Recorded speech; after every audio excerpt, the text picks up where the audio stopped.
जय हिंद दोस्तों, आज का टॉपिक है कि लाश पानी में क्यों तैरता रहता है जबकि जिंदा इंसान पानी में डूब जाता है। तो दोस्तों, कोई भी पदार्थ हो पानी में या किसी भी द्रव में डूब जाता है या तैरता रहता है, इसके पीछे दो कारण होते हैं। पहला कारण होता है घनत्व का और दूसरा कारण होता है आयतन का। और जो लाश होता है वो भी इसी सिद्धांत पे कार्य करता है। हेलो दोस्तों, आज हम सभी लोग इस वीडियो में यही जानने वाले हैं कि कोई भी लाश हो या फिर कोई भी पदार्थ हो वो पानी के ऊपर क्यों तैरता रहता है, और कोई भी पदार्थ या फिर जो है कि जिंदा आदमी पानी के अंदर क्यों डूब जाता है। तो दोस्तों, इस वीडियो के एंड तक बने रहिएगा और मेरा विश्वास करिए आप इस वीडियो के एंड तक आज पूर्ण रूप से जान जाएंगे कि कोई भी वस्तु पानी के ऊपर क्यों तैरता है और क्यों डूब जाता है। तो आइए दोस्तों, वीडियो को देर न करते हुए हम स्टार्ट करते हैं। और इसमें जो पहला सिद्धांत आता है आर्किमिडीज का। दोस्तों, यानी कि पानी में कोई भी चीज़ डूबता है या पानी के ऊपर तैरता रहता है, इसके पीछे जो है कि आर्किमिडीज जी ने कुछ एक्सपेरिमेंट किया, कुछ प्रयोग किया। आइए इस एक्सपेरिमेंट प्रयोग को हम पहले समझ लेते हैं। दोस्तों, फिजिक्स के जो महान फिजिशियन थे जिनका नाम आर्किमिडीज था, वो एक बार नहा रहे थे। और जब वो नहा रहे थे तो पानी में जब वो जाते हैं नहाने के लिए तो पानी में अपने वास्तविक भार से कम भार महसूस करते हैं। तो दोस्तों, उन्हें आश्चर्य हुआ कि क्या ऐसा होता है क्या। तो इस चीज़ को समझने के लिए, जानने के लिए वह एक एक्सपेरिमेंट करते हैं। और वो एक्सपेरिमेंट आपका दोस्तों इस प्रकार से था कि सबसे पहले जो है कि दोस्तों वह एक बड़ा सा टब लेते हैं और उस बड़े से टब के अंदर जो है कि एक छोटा सा टब और लेते हैं और इस टब में जो है कि पूरा पानी भर देते हैं, पूरा एकदम कंप्लीट।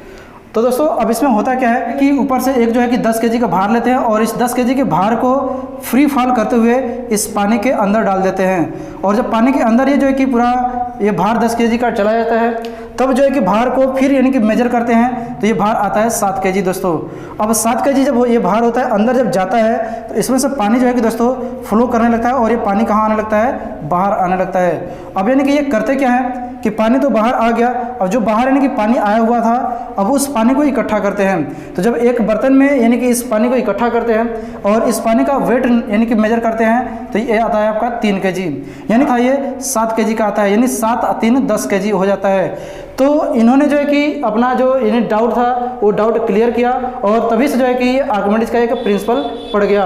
और तभी से हम लोग यानी कि आर्किमिडीज के प्रिंसिपल को समझते हैं कि आर्किमिडीज का जो प्रिंसिपल होता है कि किसी भी वस्तु के द्वारा यानी कि जो भार जो है वो पानी में जब पूर्ण रूप से डुबाया जाता है तो उस वस्तु में जो है कि पानी में यानी कमी आती है, यानी कि पानी के भार में कमी आता है। और वो कमी जो होता है यानी कि वस्तु के द्वारा हटाए गए भार के बराबर होता है। यानी कि जो भी वस्तु इसके अंदर आएगा उस वस्तु का जो भी भार रहेगा उस भार के बराबर ही पानी जो है कि बाहर निकलेगा। यही आर्किमिडीज का प्रिंसिपल होता है, सिद्धांत होता है। दोस्तों, जो आर्किमिडीज का प्रिंसिपल होता है, सिद्धांत होता है, यानी कि पानी जो है कि बाहर निकलता है तो इसके पीछे यानी कि एक और कारण आता है जिस कारण को हम लोग उत्प्लावन बल या उच्छेद बल के नाम से जानते हैं। तो आइए इस उत्प्लावन बल और उच्छेद बल को भी पहले समझ लेते हैं। दोस्तों, जब किसी भी वस्तु को या किसी भी पदार्थ को जब पानी में पूर्ण रूप से हम डुबोते हैं तो उस पानी में जो है कि नीचे से पानी की ओर से एक बल लंबवत की ओर कार्य करता है और वह जो बल होता है उत्प्लावन बल कहलाता है। दोस्तों, जब कभी भी हम पानी में डूबते हैं तो हम अपने गलती से डूबते हैं, नहीं तो पानी में एक बल जो होता है वो हमारी सहायता खुद करता है। अगर हम लोग नॉर्मली जो है कि ऐसे ऐसे करते रहे तो हम लोग पानी में जो है कि सेफ बच सकते हैं। लेकिन जिनको तैरने नहीं आता है वो पानी में क्या करता है कि इस प्रकार से करता है दोस्तों, ऐसे ऐसे करता है, ऐसे ऐसे करता है और वो जो कन्फ्यूज होकर के उसी में जो है कि डूब जाता है। और दोस्तों, जिनको अगर यानी कि साइंस के बारे में थोड़ा जानकारी होता है वह चीज़ों को आराम से यानी कि साइंस का यूज करके वहाँ पे बच सकता है। अगर हम सभी लोग साइंस का यूज करें तो हम जो है कि पानी में डूबने से बच सकते हैं, क्योंकि हमें पता है कि पानी में जो है कि या फिर किसी भी द्रव में उत्प्लावन बल ऊपर की ओर यानी कि एक बल लगाता है जिससे कि हम सभी लोग बच सकते हैं। इस चीज़ को आप महसूस करते होंगे जब कभी भी घर पे नहाते हैं तो लोटा हो या फिर मग हो, जब उसको हम बाल्टी में डालते हैं तो वो जल्दी से डूबता नहीं है, यानी कि उस पर एक उत्प्लावन बल कार्य करता है। या फिर आप इस प्रकार समझ सकते हैं कि जो यानी कि पानी में जो भार होता है वो भार इतना हल्का क्यों होता है, तो उसके पीछे उत्प्लावन बल कार्य करता है, इसलिए हम सभी को हल्का महसूस होता है। यानी कि बाल्टी में जो है कि जो यानी कि नदी में अगर किसी भी 4 व्हीलर को डाल दे, जैसे मान लीजिए कि ऐसे 1000 किलो का 4 व्हीलर है तो पानी में जो है कि वो हम लोग को कम समझ में आता है और हम अकेले उस चीज़ को उठा सकते हैं। क्यों? क्योंकि पानी में उसका भार जो है कि कम हो गया। इसी चीज़ को जो है कि आर्किमिडीज जी ने बताया था। तो यानी कि जो कम हमें समझ में आ रहा है वह उत्प्लावन बल के वजह से कम समझ में आता है दोस्तों। अब हमने जो है कि आर्किमिडीज का सिद्धांत और उत्प्लावन बल दोनों को समझ लिया। आइए अब हम समझते हैं कि किसी भी वस्तु को पानी में तैरने के लिए क्या दो शर्तें होनी चाहिए। पहला चीज होता है कि जो भी वस्तु का भार होता है वह यानी कि द्रव के द्वारा हटाए गए भार के बराबर होना चाहिए।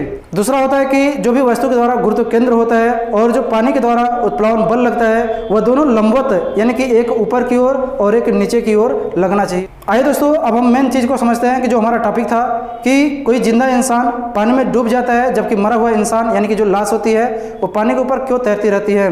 तो दोस्तों हमें दो चीज़ों के बारे में जानकारी होना चाहिए। पहला चीज़ आता है घनत्व, दूसरा चीज़ आता है आयतन। इन दोनों में से कोई एक चीज़ हमारे पास अगर होता है, हमारे सदिश में काम करता है, तो हम जो है कि पानी के ऊपर तैर या डूब सकते हैं। आइए इस चीज़ को थोड़ा सा एक्सपेरिमेंट के हिसाब से समझते हैं चीज़ों को। दोस्तों एक सूत्र होता है कि जो आपका घनत्व होता है वो द्रव्यमान बटे आयतन होता है, यानी कि जो यहाँ पे घनत्व होता है यानी डेंसिटी वो हमारे वॉल्यूम यानी कि जो आयतन होता है उसके व्युत्क्रमानुपाती होता है। मीन्स जब आप आयतन बढ़ाएंगे तो घनत्व जो है कि घटेगा, जब आयतन को घटाएंगे तो घनत्व जो है कि बढ़ेगा। और दोस्तों हमें ये चीज़ पता होना चाहिए कि जो हमारा घनत्व होता है यानी कि पानी का घनत्व होता है 1, यानी कि पानी का जो घनत्व होता है वह होता है 1 ग्राम प्रति सेंटीमीटर क्यूब। और हमारा जो यानी कि जिंदा रहने पर यानी कि जो घनत्व होता है 1.1 ग्राम प्रति सेंटीमीटर क्यूब, यानी कि ये जिंदा रहने के बाद यानी कि घनत्व होता है। और जब हम मर जाते हैं तो उस समय होता है 0.9 ग्राम प्रति सेंटीमीटर क्यूब, यानी कि ये मरने के बाद होता है दोस्तों। तो दोस्त हमारे पास यानी कि जो पानी का घनत्व होता है वो पानी घनत्व तो होता है 1 ग्राम प्रति सेंटीमीटर क्यूब, लेकिन जो हमारे पास यानी कि जिंदा रहने के बाद यानी घनत्व है यानी 1.1 ग्राम प्रति सेंटीमीटर क्यूब। जब हम मर जाते हैं तो उस समय यानी कि 0.9 ग्राम प्रति सेंटीमीटर क्यूब। ये कैसे होता है इस चीज़ को हम समझते हैं दोस्तों। तो दोस्त यानी कि यहाँ पर आप सूत्र एक देख रहे होंगे कि जो डी होता है वह इन्वर्सली प्रोपोर्शनल होता है भी के, यानी कि जो भी का मान बढ़ेगा तो डी का मान घटेगा, अगर भी का मान घटेगा तो डी का मान बढ़ेगा। अब इस चीज़ को हम दोस्तों इस चित्र के माध्यम से देखते हैं। हमने यहाँ पे 7 चित्र बनाया हुआ है और यानी कि ये नाव है और इस नाव में जो है कि जो पहला वाला चित्र आता है, इस पहले वाले चित्र में अगर यानी कि नाव में जो है कि 100 लोग बैठ रहे हैं दोस्तों, तो यह नाव जो है कि थोड़ा सा यानी कि पानी में डूबता है, यानी कि यहाँ पे थोड़ा सा डूबता है। लेकिन अब इसको नाव को तोड़ मरोड़ करके अब हम करते क्या है कि 50 लोग बैठने का जगह बनाते हैं, सिर्फ यानी कि इस नाव में 50 लोग ही बैठ पाएंगे। तो इस कंडीशन में जो है दोस्तों ये थोड़ा सा नाव यानी कि पानी के अंदर और नीचे आएगा। अब यानी कि इतना जो है कि पानी में चला गया दोस्तों।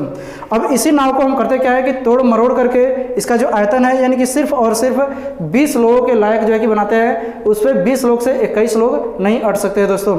तब जो है कि ये पानी में और थोड़ा सा डूब जाता है। अब इसका यानी करते क्या है कि इसी नाव को हम यानी कि 10 लोग बैठने के लायक नहीं बनाते हैं सिर्फ, तो ये नाव में जो है कि और थोड़ा सा गहराई में चला जाता है, यानी जो नाव है वो पानी में और गहराई में चला जाएगा।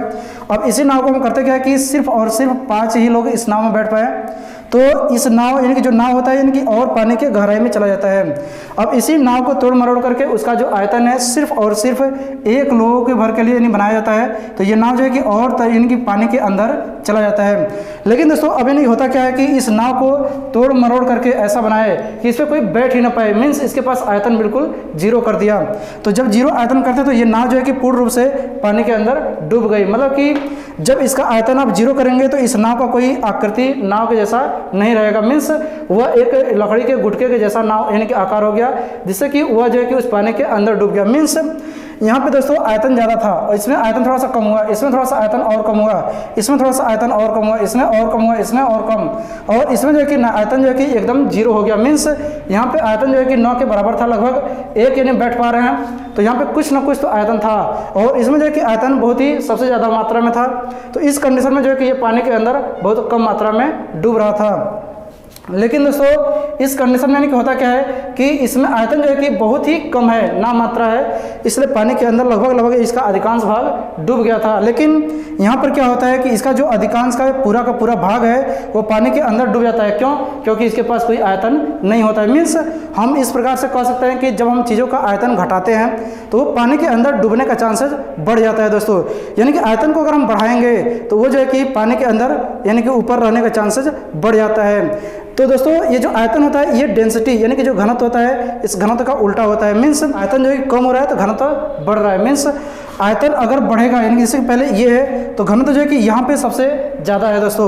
जब यानी कि ये हुआ तो इस कंडीशन में घनत्व थोड़ा सा यानी घटा, और यानी कि यहाँ पे घनत्व थोड़ा सा और घटा, यहाँ पे घनत्व थोड़ा सा और घटा, घनत्व जो है कि थोड़ा सा और घटा, घनत्व जो है कि थोड़ा सा और घटा, और यहाँ पे जो है कि सबसे ज़्यादा घनत्व घटा। मीन्स ये यानी कि जो है घनत्व घट रहा है, इसलिए जो है कि नाव हमारी धीरे धीरे धीरे धीरे पानी के लेयर से ऊपर की ओर जा रही है। यानी कि जो हमारा यानी घनत्व है वह अगर कम होता रहेगा तो पानी के ऊपर तैरने के चांसेस बढ़ते हैं दोस्तों। अगर जो घनत्व हमारा यानी कि पानी से ज़्यादा होता रहेगा तो पानी के अंदर डूबता रहेगा।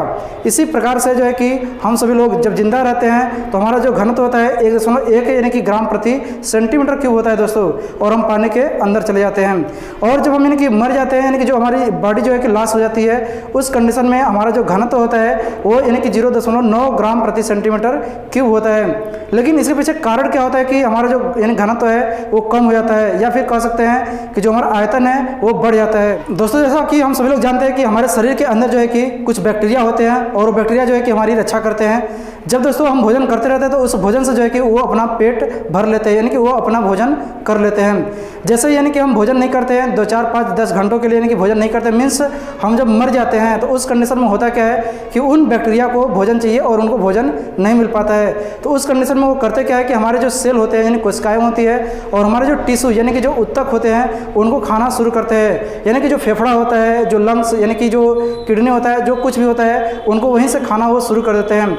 जिससे कि हमारे शरीर जो है कि पूरा का पूरा खोखला हो जाता है, और हमारे अंदर से जो भी मेथेन गैस होते हैं, कार्बन डाइऑक्साइड गैस होते हैं, अमोनिया गैस होते हैं, हाइड्रोजन गैस होते हैं, वो निकलना शुरू हो जाते हैं। और जो वो गैस यानी कि निकलना शुरू होते हैं और हमारी बॉडी जो है कि खोखला होती है, तो हमारा आयतन जो है कि ऑटोमेटिक बढ़ जाता है, जिससे कि घनत्व में जो है कि कमी आ जाती है। और यही घनत्व में जो कमी आती है, इसी की वजह जो है कि हमारी बॉडी जो है कि ऊपर आ जाती है और जो है पानी की सतह पर तैरने लगती है। दोस्तों अगर हमारा घनत्व जो है कि ज़्यादा होता तो पानी के अंदर चला जाता, अगर घनत्व यानी कम हो गया मीन्स आयतन जो है कि यहाँ पे बढ़ रहा है, इसलिए जो है कि हमारा पानी के ऊपर यानी कि बॉडी जो है कि वो आ जाता है। दोस्तों इसमें होता क्या है कि जब कोई भी लाश अगर पानी में जो है कि फेंक दिया जाता है तो वह तुरंत जो है कि ऊपर नहीं आती है। वो करते होता क्या है कि उसको 1-2 दिन यानी कि जो बैक्टीरिया होते हैं वो बॉडी में यानी कि जो भी यानी कि टिश्यू होते हैं या सेल होते हैं उसी को खा करके जीवित रहते हैं, और खा कर जीवित रहते हैं, और धीरे धीरे यानी गैसों का निकलना शुरू होता है। और जब गैसें धीरे धीरे निकलती हैं तब जो है कि हमारा बॉडी खोखला होता है, और बॉडी जब खोखला होता है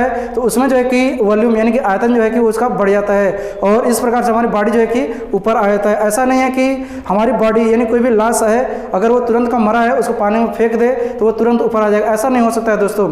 यानी कि जब भी वो आएगा पहले उसमें जो है कि उसके बैक्टीरिया उसके अंदर जो है कि खोखला रूप बनाते हैं, और उसमें की जो गैस है वो गैस ऊपर की ओर निकलेंगे, और हमारा आयतन जो है कि बढ़ेगा, तब जो है कि वो बॉडी यानी कि बॉडी जो है कि पानी के ऊपर आएगा।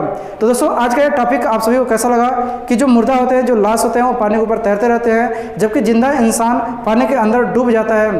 तो मुझे उम्मीद है कि आप सभी को ये वीडियो पसंद आया होगा दोस्तों। फिर मिलते हैं दोस्तों अगले वीडियो में इसी प्रकार का वीडियो लेकर के। तब तक के लिए नमस्कार, धन्यवाद, जय हिंद, जय भारत।